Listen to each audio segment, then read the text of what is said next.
నమస్కారం. ఆధ్యాత్మిక వార్తావాహిని భక్తి విశేషాలకు స్వాగతం. భద్రాచల రామయ్య క్షేత్రంలో ముక్కోటి ఏకాదశి అధ్యయనోత్సవాలు ఘనంగా జరుగుతున్నాయి. ఉత్సవాల్లో భాగంగా స్వామివారు వరాహ అవతారంలో భక్తులకు దర్శనమిచ్చారు. ఈ సందర్భంగా ప్రత్యేక పూజలు చేసి నిత్య కళ్యాణ మండపం వద్ద స్వామివార్లను కొలువుదీర్చారు. ఈ కార్యక్రమానికి తరలివచ్చిన భక్తులు స్వామివారిని దర్శించుకున్నారు.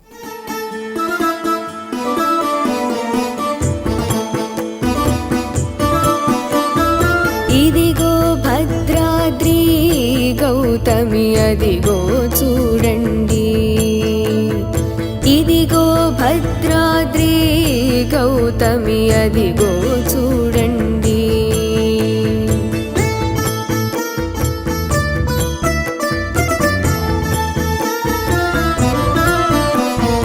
ముదముతో సీతా ముదిత లక్ష్మణులు కాలసి కొలువగా రఘుపతి ఉండెడి, ఇదిగో భద్రాద్రి గౌతమి అదిగో చూడండి.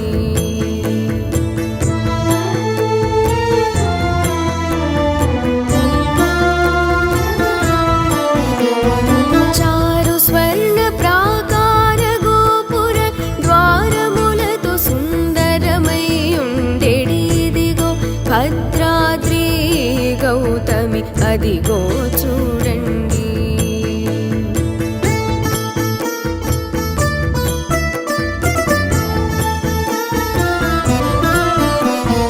అనుపమానమై అతి సుందరమై కనరు చక్రము తగదగ మెరిసెడి, ఇదిగో భద్రాద్రి గౌతమి అదిగో చూడండి.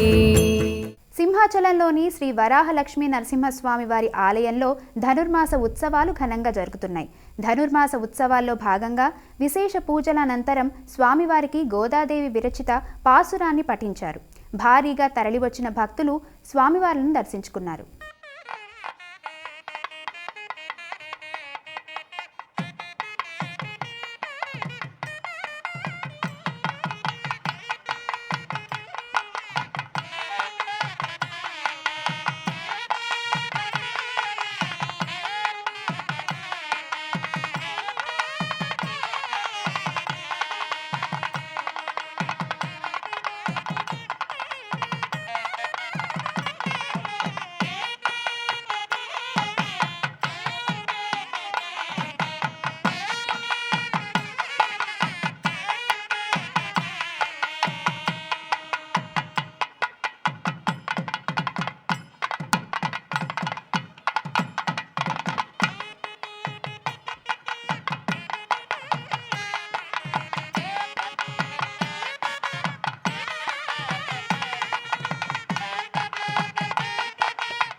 యాదగిరిగుట్టలోని శ్రీ లక్ష్మీ నరసింహస్వామి వారి ఆలయంలో ధనుర్మాస ఉత్సవాలు ఘనంగా జరుగుతున్నాయి.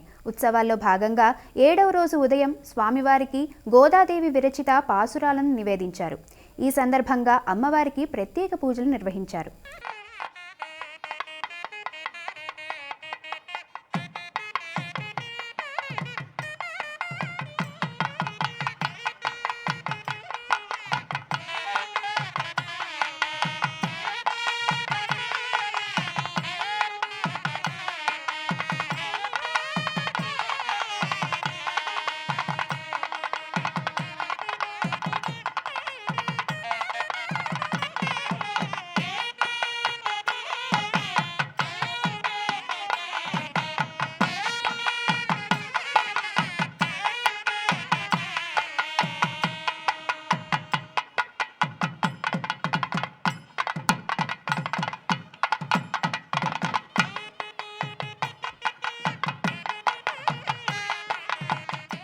కొండగట్టు అంజన్న ఆలయ సన్నిధికి వచ్చే భక్తుల సౌకర్యార్థం 96 గదులతో కూడిన సత్రాన్ని నిర్మించాలని తీతీదే నిర్ణయించింది. ఇందుకు సంబంధించిన ప్రతిపాదనకు తీతీదే ఆమోదముద్ర వేసింది.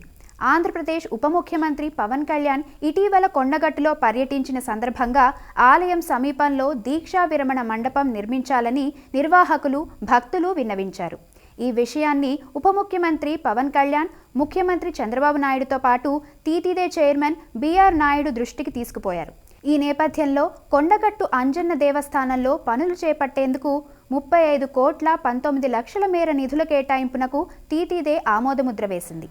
వేములవాడలోని భీమేశ్వర ఆలయానికి భక్తులు పోటెత్తారు. స్వామివార్లను దర్శించుకున్నారు. సమ్మక్క సారక్క జాతర సమీపిస్తున్న నేపథ్యంలో భక్తులు కుటుంబ సమేతంగా తరలిరావడంతో వీధులన్నీ కిటకిటలాడాయి. భీమన్న ఆలయంలో స్వామివారికి కోడె మొక్కులు చెల్లించుకున్నారు. రద్దీ నేపథ్యంలో అధికారులు అవసరమైన చర్యలు తీసుకున్నారు.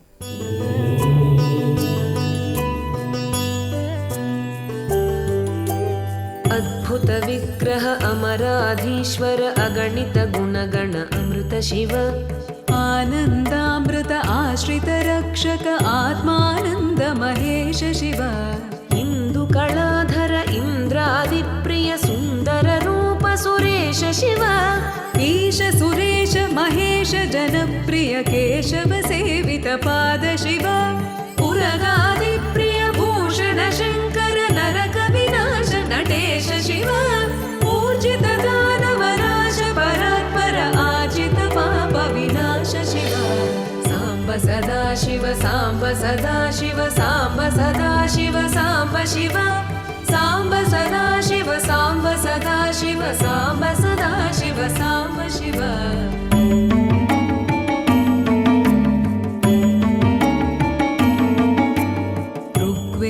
श्रुतिमौळि विभूषण रविचन्द्राग्नि त्रिनेत्र शिव रूपमनादि प्रपञ्च विलक्षण ताप निवारण तत्त्व शिव लिङ्गस्वरूप सर्वबुध प्रिय मङ्गलमूर्ति महेश शिव नूताधीश्वर रूप प्रिय शिव वेदान्त प्रिय वेद्य शिव एकानेक स्वरूप అనంతపురం జిల్లా గుంతకల్ మండలం కసాపురంలోని శ్రీ నెట్టికంటి ఆంజనేయ స్వామి ఆలయంలో గోపురాల నిర్మాణ పనులకు భూమి పూజ జరిగింది. ఈ కార్యక్రమంలో ఆలయ కార్యనిర్వహణ అధికారి విజయరాజు, ధర్మకర్త సుగుణమ్మ, పండితులు, అర్చకులు పాల్గొన్నారు. అభివృద్ధి పనుల్లో భాగంగా నూతన విమాన గోపురం, గర్భాలయం, అర్ధమండపం, ముఖమండపాలను నిర్మించనున్నారు. కలియుగ ప్రత్యక్ష దైవమైన శ్రీ వెంకటేశ్వర స్వామి వారి వైభవాన్ని ఈశాన్య భారతదేశంలో మరింత విస్తరించే దిశగా కీలక ముందడుగు పడింది. గువాహటి నగరంలో శ్రీ వెంకటేశ్వర స్వామి దివ్యక్షేత్రం నిర్మాణానికి తొలుత నిర్ణయించిన 10.8 ఎకరాల భూమికి బదులుగా 25 ఎకరాల భూమిని కేటాయించాలని అస్సోం ప్రభుత్వం నిర్ణయించింది. అస్సోం, ఆంధ్రప్రదేశ్ రాష్ట్రాల ముఖ్యమంత్రుల మధ్య జరిగిన సంప్రదింపుల అనంతరం ఈ కీలక నిర్ణయం వెలువడింది. భూమి కేటాయింపునకు సంబంధించిన విధి విధానాలను పూర్తి చేసి ఈశాన్య భారతదేశంలో తొలి శ్రీ వెంకటేశ్వర స్వామి ఆలయ నిర్మాణ పనులను త్వరలోనే ప్రారంభించేందుకు అస్సోం ప్రభుత్వంతో సమన్వయం చేసుకుంటామని తిరుమల తిరుపతి దేవస్థానం చైర్మన్ బిఆర్ నాయుడు తెలిపారు. తిరుమల కొండలకు మరో ప్రత్యేకతను చేకూర్చే పనిలో ఉంది తిరుమల తిరుపతి దేవస్థానం. రాష్ట్ర ముఖ్యమంత్రి చంద్రబాబు నాయుడు ఆదేశాల మేరకు అరుదైన, అంతరించిపోతున్న ఔషధ మొక్కలకు నిలయంగా ఉన్న శేషాచలం అడవులకు జీవనాడిగా దివ్య ఔషధ వనాన్ని ఏర్పాటు చేయాలని తీతీదే సంకల్పించింది. కలియుగ ప్రత్యక్ష దైవం శ్రీ వెంకటేశ్వర స్వామి కొలువైన తిరుమల కొండలకు మరో మణిహారం చేరనుంది. భారతీయ సాంప్రదాయ వైద్యానికి ప్రాణం పోసే ఔషధ మొక్కల సంరక్షణ లక్ష్యంగా తిరుమల తిరుపతి దేవస్థానం 4.25 కోట్లతో దివ్య ఔషధవనాన్ని ఏర్పాటు చేయాలని నిర్ణయించింది.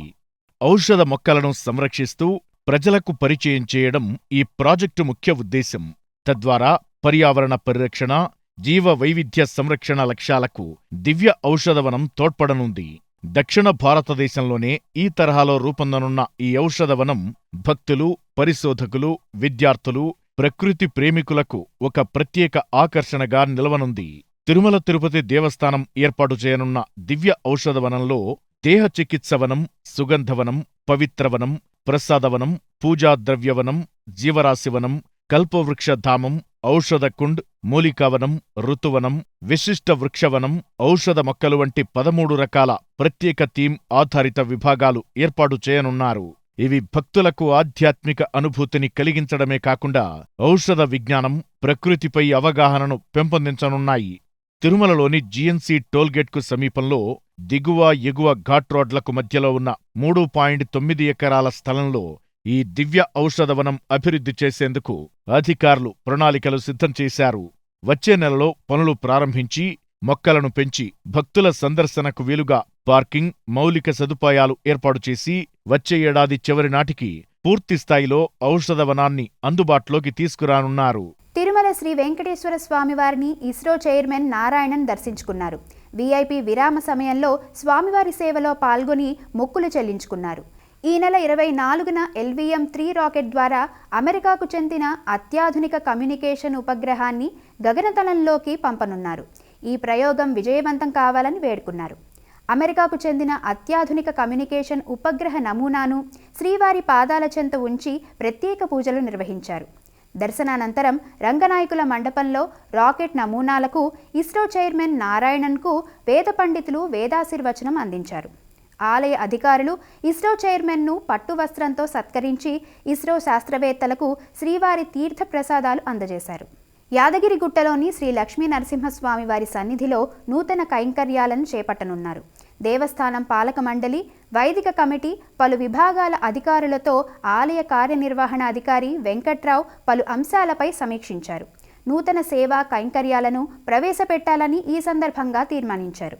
గిరి ప్రదక్షిణ ప్రారంభ స్థలంలో శ్రీ నరసింహస్వామి విగ్రహాన్ని ఏర్పాటు చేయడం కోసం వైదిక కమిటీ సూచనల మేరకు అవసరమైన ఏర్పాట్లు చేయాలని సంబంధిత అధికారులను ఆదేశించారు. యాదగిరి క్షేత్రంలో స్వామివారికి స్వాతి నక్షత్రం ఏకాదశి రోజున సాయంత్రం 6 గంటలకు సహస్ర దీపాలంకార సేవను ప్రారంభిస్తారు. టికెట్ రుసుము 500, 2 లడ్డూలు అందజేస్తారు. తోమాల సేవ ప్రతి బుధవారం ఉదయం 6:15 నుంచి 6:45 వరకు ఉంటుంది.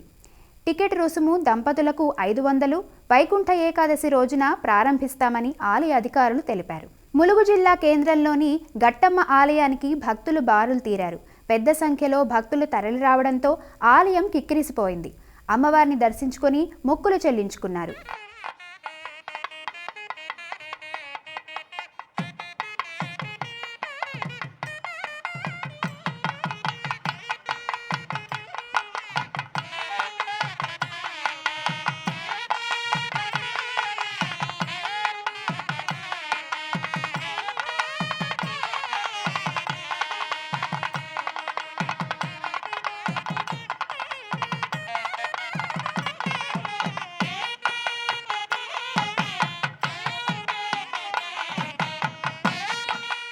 బృహద్ ద్విసహస్రావధాని పద్మశ్రీ పురస్కార గ్రహీత డాక్టర్ మాడుగుల నాగఫణి శర్మకు గురు సత్కారం, పల్లకీ సేవ, స్వర్ణ కంకణ ధార్మిక వరేణ్య బిరుదు ప్రదానోత్సవం ఘనంగా జరిగింది. హైదరాబాద్ రవీంద్ర భారతిలో జరిగిన ఈ కార్యక్రమంలో ధార్మిక, ఆధ్యాత్మికవేత్తలు, అభిమానులతో పాటు కేంద్ర మంత్రి కిషన్ రెడ్డి, హర్యానా మాజీ గవర్నర్ బండారు దత్తాత్రేయ, ఉప ముఖ్యమంత్రి భట్టి విక్రమార్క, మంత్రులు దుద్దిళ్ల శ్రీధర్ బాబు, ప్రవచనకర్త గరికపాటి నరసింహారావు, వేద పండితులు పాల్గొన్నారు.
అంతర్జాతీయ ధ్యాన దినోత్సవం దశ దిశలా ఘనంగా జరిగింది. విశ్వవ్యాప్తంగా జరిగిన ధ్యాన దినోత్సవం ఒక వేడుకగా సాగింది. ప్రపంచ ధ్యాన దినోత్సవాన్ని పురస్కరించుకొని గురుదేవ్ శ్రీ శ్రీ రవిశంకర్ న్యూయార్క్ నగరంలోని వరల్డ్ ట్రేడ్ సెంటర్లో ఓక్యులస్ నుండి ధ్యానం నిర్వహించారు. ప్రత్యక్షంగా వేలాది మందితోనూ, ఆన్లైన్లో ప్రపంచవ్యాప్తంగా కోట్లాది మంది ప్రజలతో ధ్యానం చేయించారు. ప్రపంచం అశాంతిలో ఉన్నందున ధ్యానం ద్వారా అంతర్గత ప్రశాంతతను పొందవచ్చని పిలుపునిచ్చారు. ఐక్యరాజ్యసమితి ఈ కార్యక్రమానికి మద్దతు పలికింది. ధ్యానం అనేది విలాసం కాదు, అవసరమని ఆయన పేర్కొన్నారు. ప్రపంచ శాంతి, మానసిక శ్రేయస్సు కోసం ధ్యానం ముఖ్య సాధనంగా మారిందన్నారు. అవధూత దత్తపీఠాధిపతి పరమపూజ్య శ్రీ గణపతి సచ్చిదానంద స్వామీజీ కర్ణాటక మైసూర్ నుంచి అయోధ్యకు రైలు మార్గం ద్వారా బయలుదేరారు. 1300 మంది భక్తులతో ప్రత్యేక రైలు మైసూర్ నుంచి బయలుదేరింది. 55 గంటల సుదీర్ఘ ప్రయాణం అనంతరం ఈ నెల 24వ తేదీన రాత్రికి అయోధ్య చేరుకుంటుంది. అయోధ్యలో ఈ నెల 24 నుండి 28 వరకు రామోత్సవం జరగనుంది. నూతనంగా నిర్మించిన ఆశ్రమాన్ని స్వామీజీ ప్రారంభిస్తారు. ఇవి ఈనాటి భక్తి విశేషాలు. తదుపరి ఆధ్యాత్మిక వార్తావాహినిలో మళ్ళీ కలుద్దాం. అంతవరకు సెలవు. నమస్కారం.